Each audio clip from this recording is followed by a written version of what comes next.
All right. Greetings and peace, everyone. I am your host, Neo, and I'm here to share some info with the people. All right.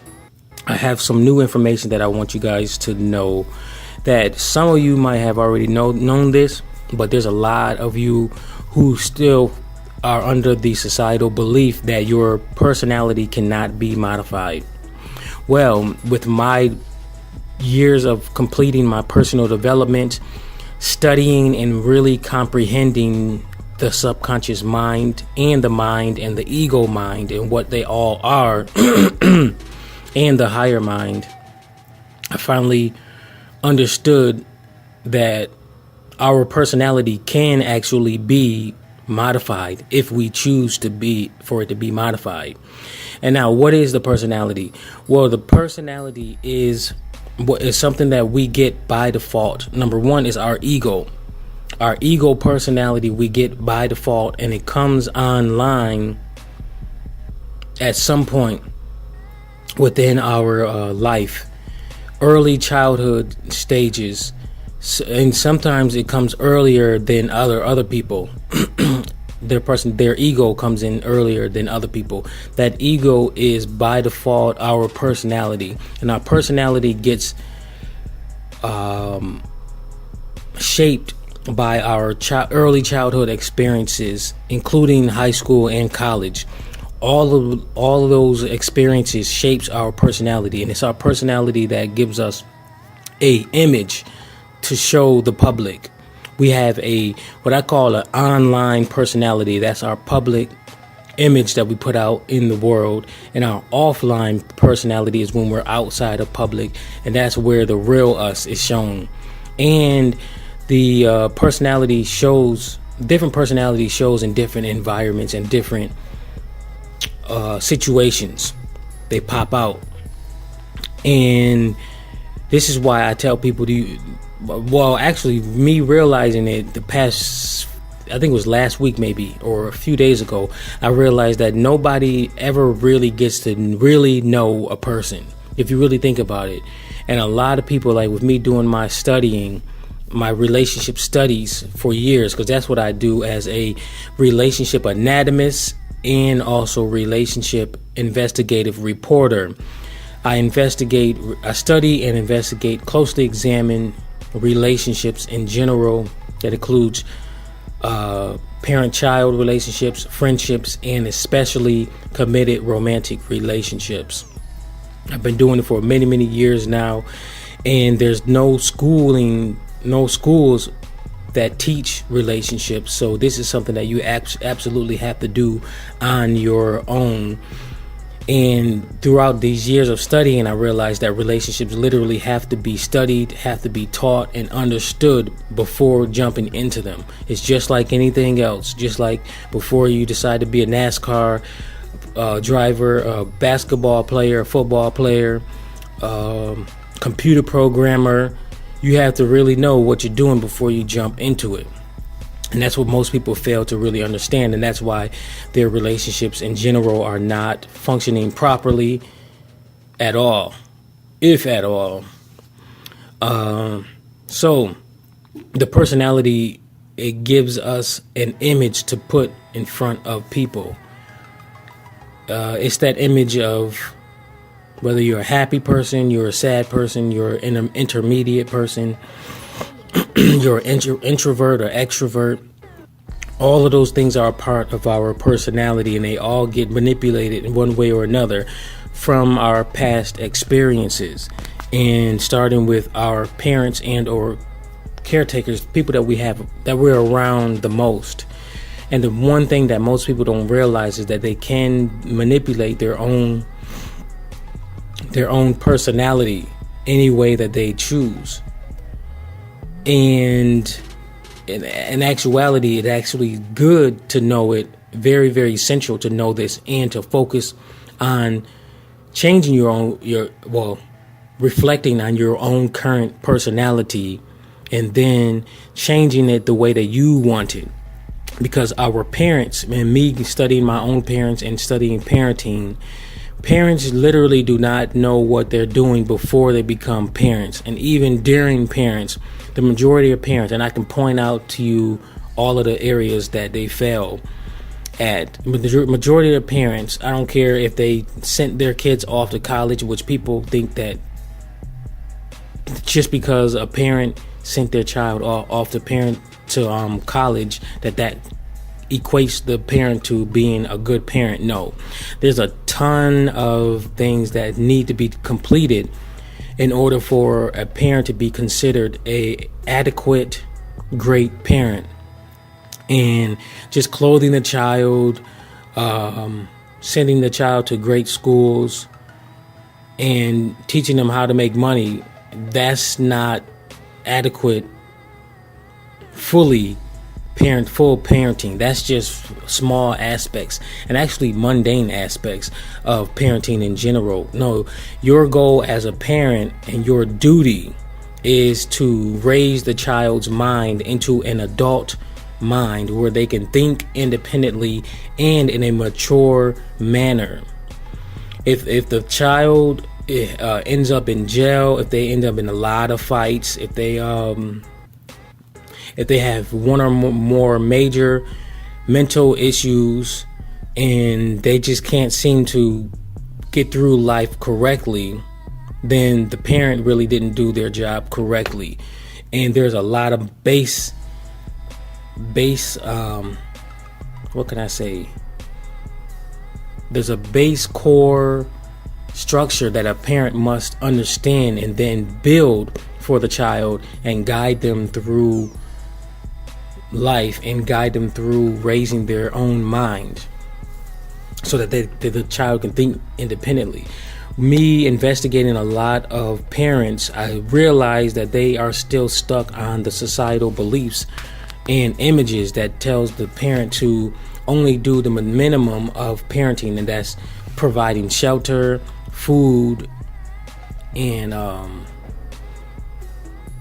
clothing. Those are, as a parent, that is what do you call it? That's just being a provider.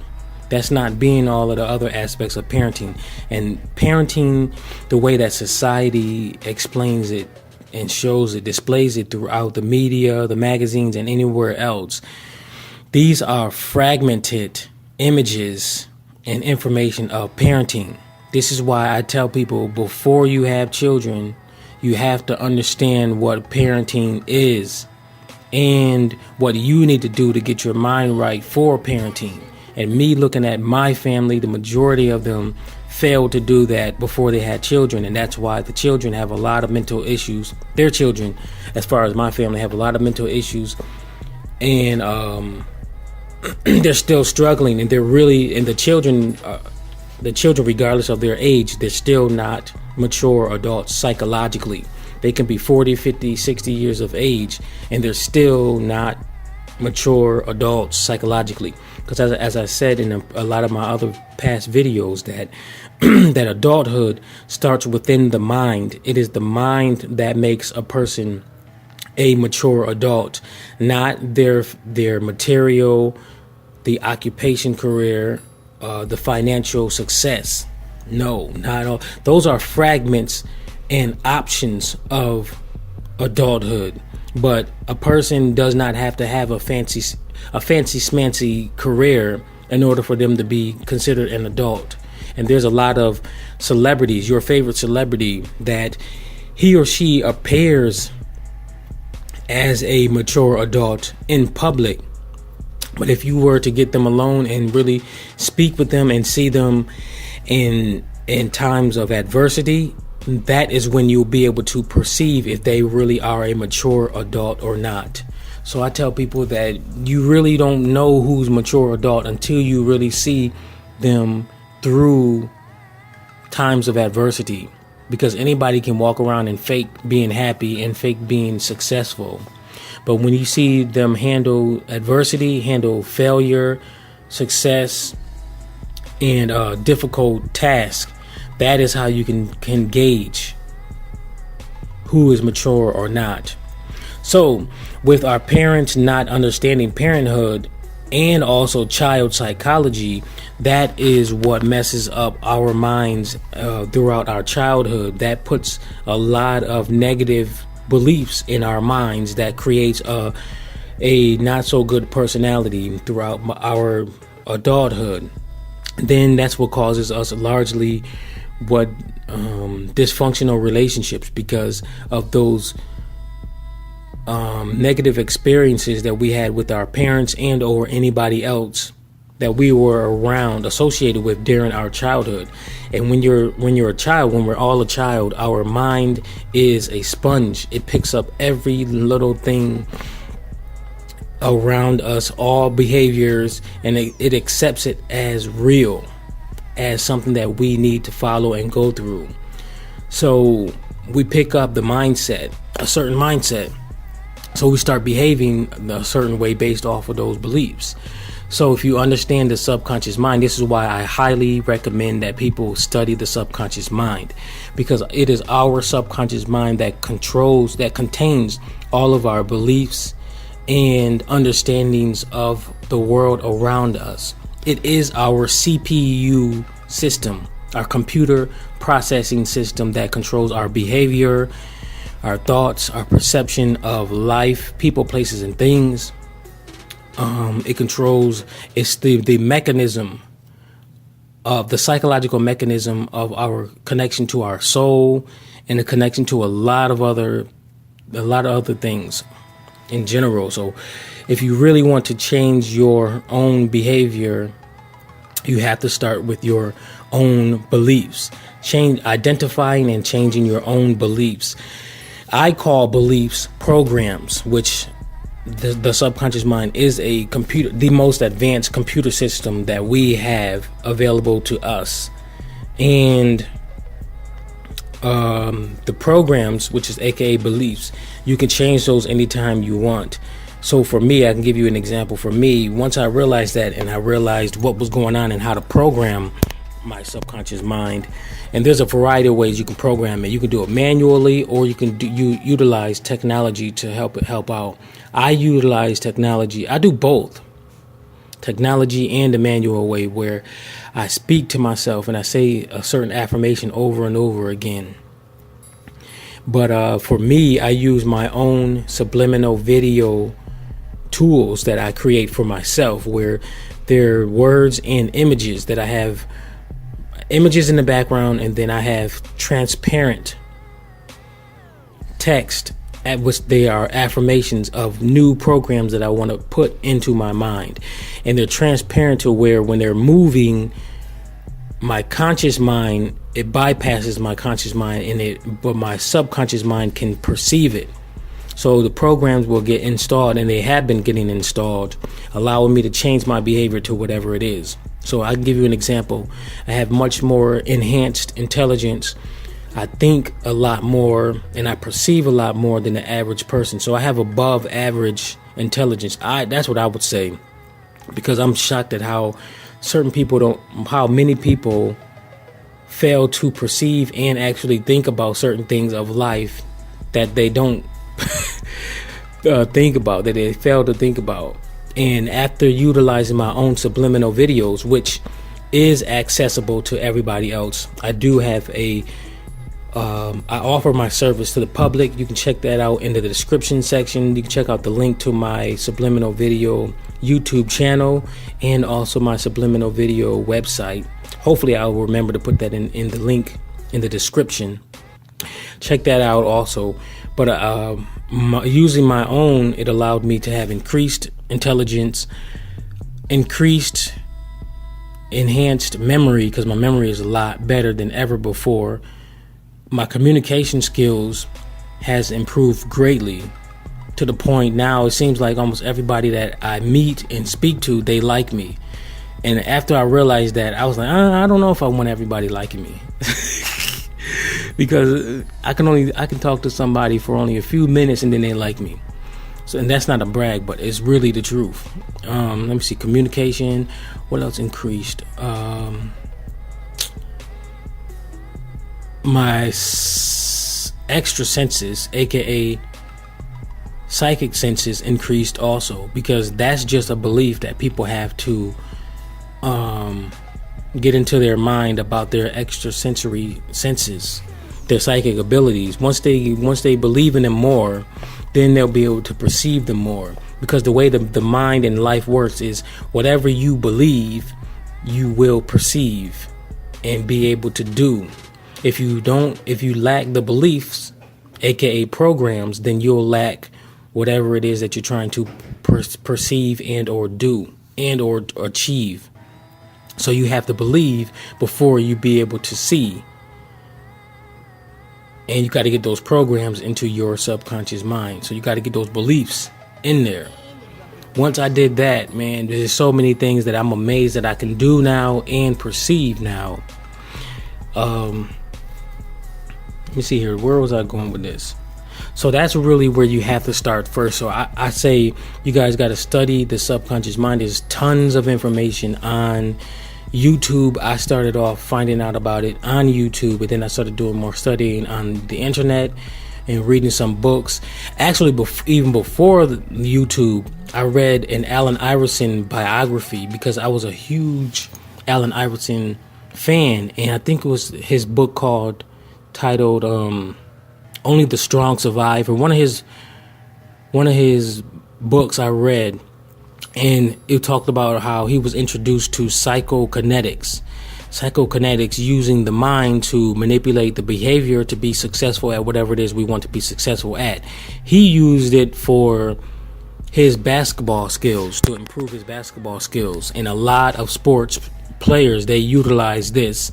And I feel like that's one of the reasons why Allen Iverson doesn't feel that he needs to practice. And yes, I'm talking about practice. Y'all remember that clip, that news thing. So once you get your mind right and to where you want it to be, you really don't have to practice that much, and you really don't have to read books that much. Once you understand getting the right programs into your mind. And that's why for me, as far as relationships, understanding relationships and a variety of other things, I really don't read books that much, because with relationships, I already developed the relationship mindset. So there's whatever it is that I need to know, all I have to do is ask the right question or just sit and think about it. Then boom, I can get the answer as far as relationships and a lot of things of life, because I know how to utilize my own mind now. So once you understand your own mind, you'll really realize that you really don't need to read books too much. But for me, every so often I'll read an article or so, maybe a book that my higher self speaks to me and said, look, read that book. But other than that, I really don't seek out reading books anymore like I used to. But it's not a bad thing. It's not nothing to worry about, but it's just saying that you can get the information from within inside of yourself. Once I realized that I had internal guidance, spiritual guidance, that was one of the top reasons why I stopped seeking guidance from anybody else, especially my two parents, because them two, once I realized that them two are still psychologically children, I was like, okay, I'm leaving them alone, and they are not the ones to ask for life advice. And that's how it is for a lot of parents, because a lot of us young ones, we surpass our parents psychologically, and that's one thing that I feel like society fails when dealing with people, because one thing that occurs in society a lot is people, they'll get to a point where they get a certain amount of schooling, they'll have children, or they'll get to a certain point in their life where they feel comfortable, and then they stop learning. Like I said in one of my other videos, once a person stops trying to learn more and more new things, that's when the person's brain shuts down, and then their memory loss starts to come. They can't think clearly as they used to think, and overall the brain shuts down because it realizes, like, hey, there's no more activity here needed, so we might as well shut down. Time to shut the store down, shut the functions down. And that's where a lot of ignorant people come from, and people who can't really think wisely and quickly, and they can't process certain information as fast and as much as other people. It's because they stop their brain activity from going consistently, thinking about higher things rather than just the mundane, everyday life types of things. So once a person's brain shuts down gradually, then they start to look older, their body starts to look older, and then they get old faster than everybody else.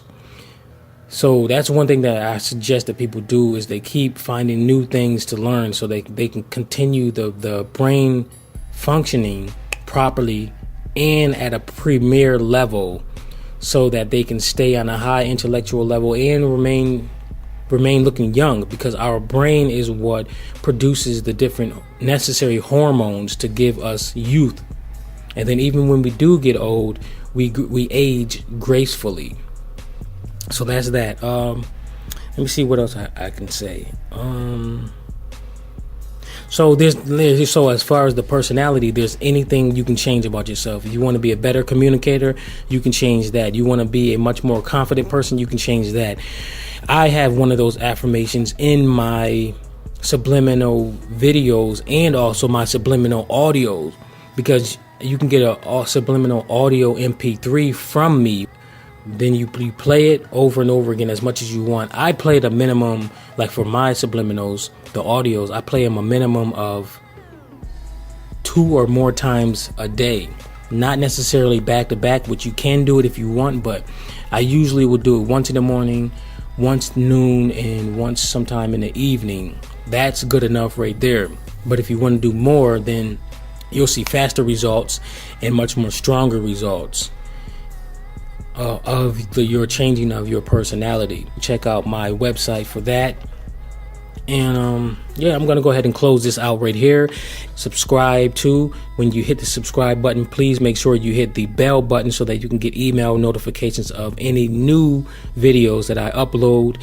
And also, if you would like to support this channel and also what I'm doing, please do go ahead and send a PayPal donation of any amount that you would like at any time. That will greatly be appreciated, and I will utilize that to further my studies in any way possible, any way that I feel is necessary. Those are the 2 ways that you can definitely support me and the channel, is by doing those 2 things greatly, and also making sure that you share any video that you feel is important for other people to know, and people that you know. Share it on your social networks, pages, your email, anywhere. Just share the link. And all right, like, comment, share, and definitely subscribe.